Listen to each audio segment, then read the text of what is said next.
Hello everyone, আজকে রান্না করব হাঁসের মাংস, তাও আবার মাটির চুলায়। যে কোনো খাবারই মাটির চুলায় রান্না করলে তার টেস্ট বেড়ে যায় আরও দ্বিগুণ। গরম তেলের মধ্যে দিয়ে দিব পেঁয়াজ কুচি, তার সাথে অ্যাড করব সামান্য পরিমাণে লবণ, তারপর দিয়ে দিব দারচিনি,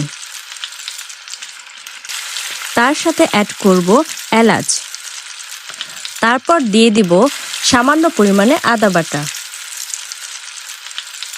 এখন দিয়ে দিব 4 রকমের বাটা মশলা, জিরা বাটা, রসুন বাটা, তার সাথে দিয়ে দিব কাঁচামরিচ বাটা, আর সর্বশেষ দিব পেস্তা বাদাম। তারপর মশলাগুলো একসাথে ভালো করে নেড়েচেড়ে নিব। তার সাথে অ্যাড করব তেজপাতা, তার সাথে অ্যাড করব পরিমাণ মতো হলুদ ও মরিচের গুঁড়া। বাড়তি টেস্ট ও ফ্লেভারের জন্য অ্যাড করলাম পরিমাণ মতো সরিষার তেল।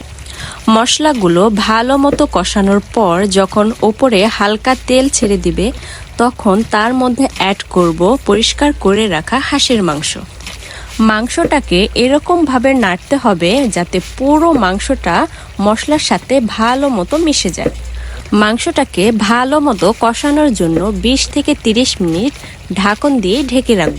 কষানো মাংসর সাথে অ্যাড করব ফুটন্ত গরম পানি। মাংসটা সিদ্ধ হওয়ার জন্য ঢাকন দিয়ে ঢেকে ভালো করে জাল করে নেব। এই তো রেডি হয়ে গেল আমার হাঁসের মাংস।